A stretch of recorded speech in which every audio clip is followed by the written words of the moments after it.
Hi guys, welcome back to my YouTube channel. It's your girl Jules Onuk and welcome to another episode of Enigma by Jules. Guys, please pray with me because I have recorded 2 videos so far, and anytime it's time for me to edit, Final Cut Pro, iMovie, they're when it's time for me, I edit fine.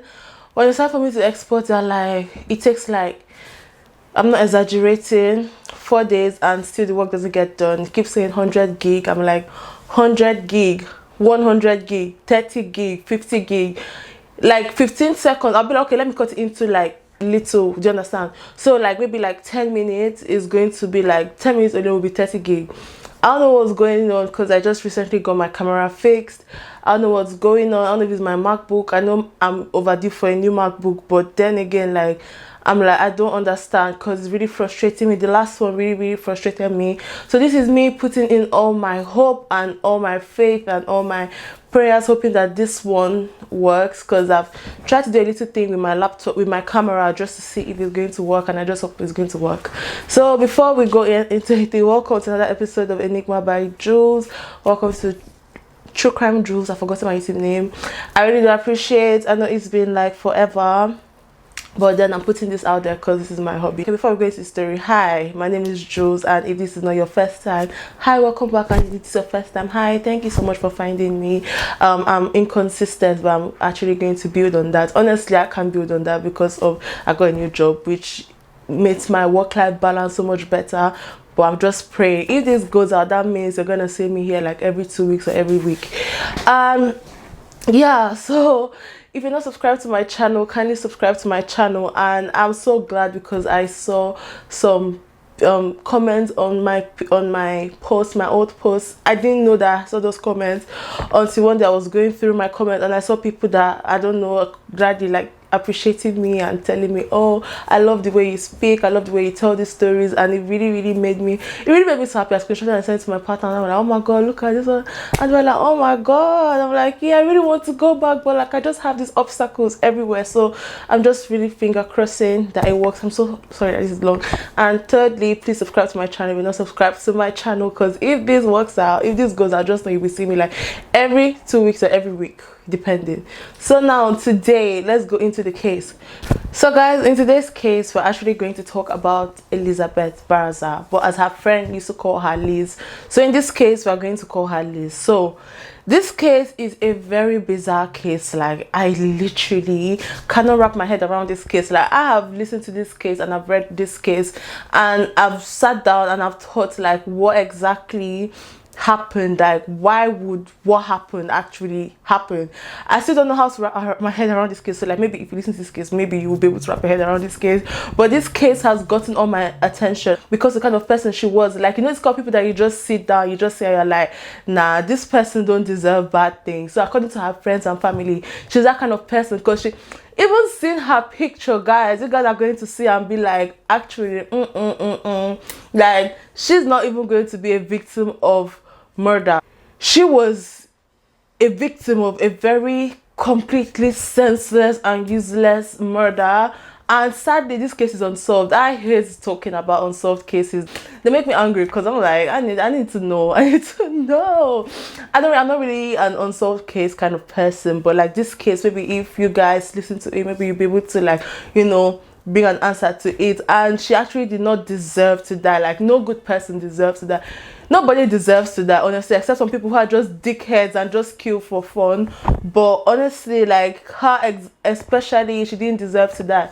So let's go into Elizabeth. So Elizabeth, she was a 29-year-old woman and she was married to her soulmate Sergio. So in this case, the couple, they were quick approaching their 50th anniversary in February 2nd, 2019, and they were so excited about it. So Sergio and Elizabeth, they lived in a place called Cedar Walk Drive in Houston, Texas, and this place was a very quiet suburb. Liz and her husband, they were a huge fan of Star Wars and Harry Potter. Liz and Sergio, they were not just ordinary fans, they were also officially inducted members of the prestigious 51st Legion, and they were very dedicated to their group. And Liz, she was also the local chapter event coordinator, and she was very, very dedicated. And you know how much she really did love doing all this Star Wars and kind of thing. She didn't just love doing it, she didn't just love being a member or being a local event coordinator. She actually used a vast amount of her spare time to actually volunteer. So what she would do, she would dress in Star Wars costumes, and then she would go to the hospital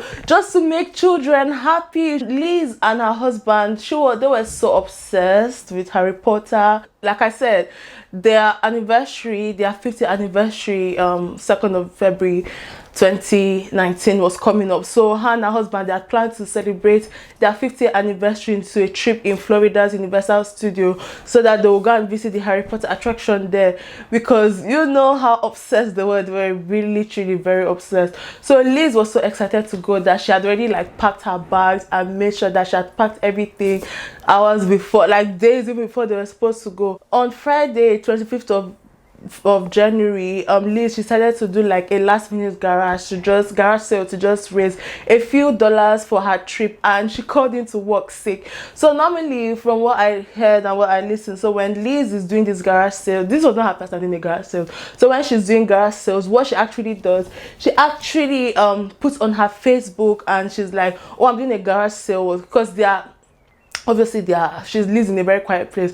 So she puts on her Facebook and she's like, see, I'm doing a garage sale, you guys can come and buy your things. But this particular time she did not do that. She instead, when she woke up, she just put like little posters like around her neighborhood. And I know some people are questioning, like, why didn't she put on her Facebook?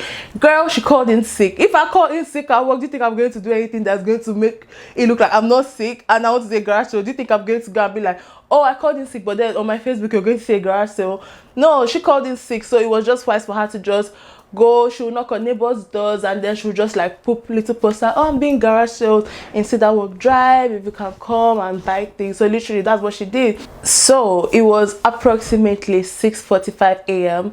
and Liz already started like placing her tables and items outside in the driveway in front of her home. And Sergey, on the other hand, is giving her a hand. And then 3 minutes later, Sergey decided to leave for work. So he kissed his wife. He told his wife how much he loves her, and then he left for work. It wasn't even up to 5 minutes. No, why am I stressing? Like exactly 4 minutes, by 6:52 a.m., a nightmare happened. So a neighbor's CCTV captured a black Nissan Frontier Pro 4X crew cab truck driving slowly towards Cedar Walk Drive, and as it approaches the Barraza residence, so Liz is still like, you know, setting herself up, and this person is driving, and the person comes out from the driver's seat, comes out from the passenger seat and walks toward Liz. It looks like this figure was wearing a high knee white boot, maybe a wig, and a long flowing coat or a bathrobe. When I look at the video, the person looked like a woman, because again she was short, and I'm not saying that men can be short, but like the way she was walking and everything, she looked like a woman. This figure approaches Liz and stops in front of Liz, and then draws out a gun from underneath the robe, and then at arm's length it pointed it directly at Liz. And Liz, like, she took a step back, but before you know, it was too late and she got shot. And the person shot her like 3 times in the chest and went further again to shoot her on her forehead.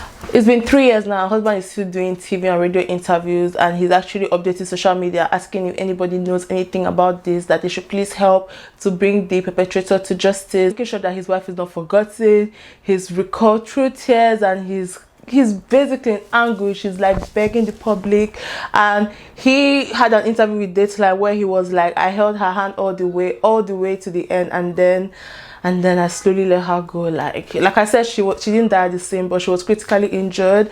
And yeah, Elizabeth's father said, because like during her memorial, he really fought tears, and he was like, my daughter spends the majority of her adult life spreading joy and happiness to the people she loved and knew, until a coward walked and murdered my daughter. Like I said, his daughter, everybody that knew his daughter knew that his daughter was a very happy person. She would put people first right from when she was little. So like, she was not like, everybody was like, how would she have an enemy? You know, that kind of people. But like, not everybody is going to like you. So maturity chief from the Harris County Sheriff's Office. He said, in my investigation and looking at Elizabeth and finding out a lot of information about her through different means, this woman, from what I can see, did not have a mean bone in her. She treated everyone with respect. She was a loving person, and definitely this was not deserved. And like I've been saying, Liz, she was a very good woman, and even in death she actually saved the lives of 4 other people because she was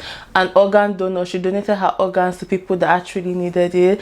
And Liz, she was truly one of the most amazing people that God gave us in this planet, and nobody understood or understands why like she just got killed. Horrible, guys. I'm not feeling fine. I've been throwing up since yesterday.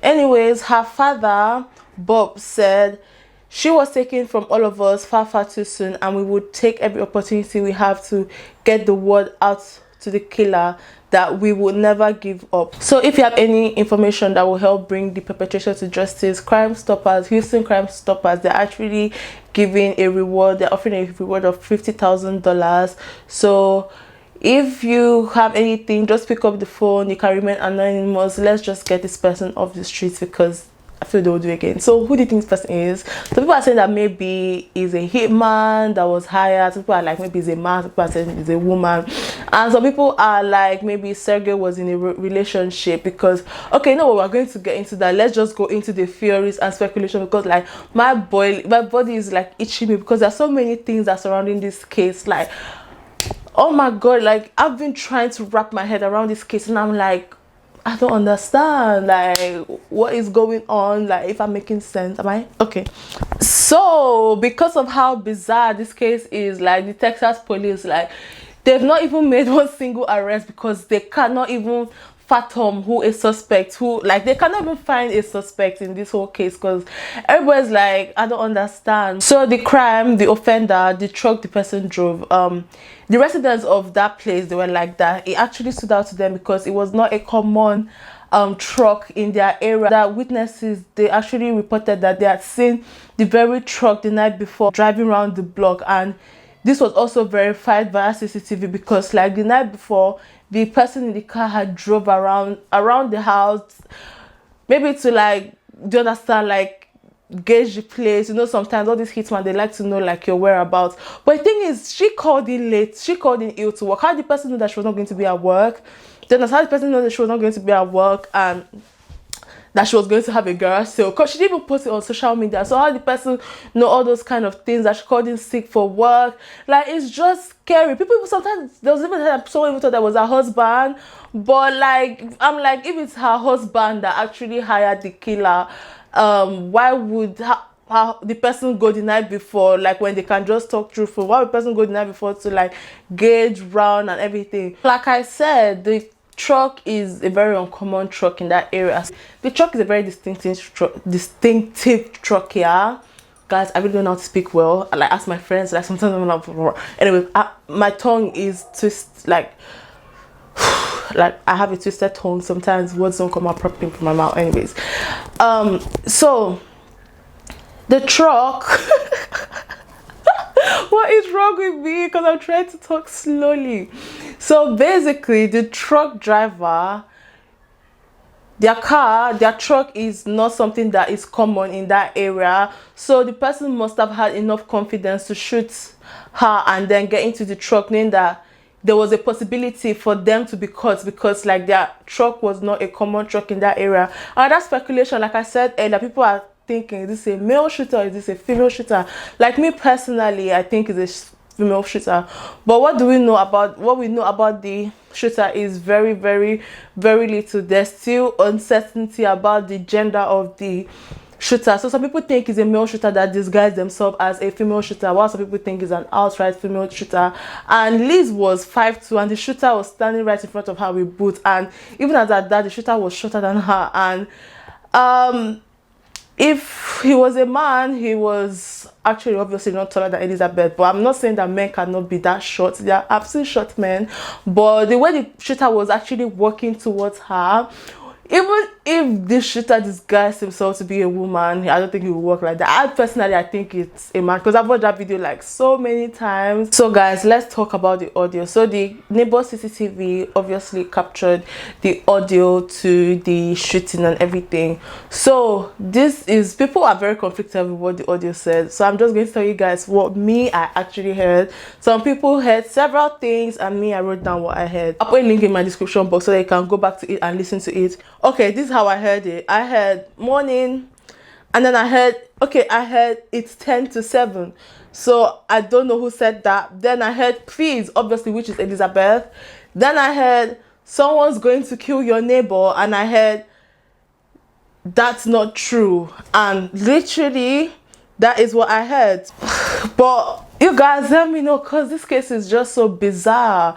Because I'm like, what exactly would make someone to kill her? Because like, according to everybody that knew her, she didn't look like someone that had enemies or anything. And if you listen to the audio, like, let me know, like, what did you hear? Did you hear anything? And do you think it's a male or a female shooter? Because it's scary. Like, you're just living your life knowing that someone is out to get you, like, God forbid. So just let me know what you think. Who do you think did it? Do you think her husband was in an affair? Which I do not think so, because it's been 3 years. Some of these crime stories, you hear them running off to go and get married like in a matter of weeks, but like, he's still fighting for his wife to not to be forgotten. So let me just know what you guys think about this whole case. I will be in the comment section. Just let me know what you guys think. I really do appreciate it. Thank you guys so much for stopping by and for listening to my story. I'm not feeling fine, guys. I've been throwing up since last night and this morning. So like, when I talk, I just get like dizzy, and I just have to like stop a little bit. That's why I'm talking faster, because I just want to get over it and everything. But yeah, what do you guys think about this? Let me know, and I really do appreciate if you guys can share this video with your fellow friends and talk, because I'm here. I'm here. Thank you guys so much. My melanin is popping as usual. Anyways, guys, till next time, have a nice day. Bye.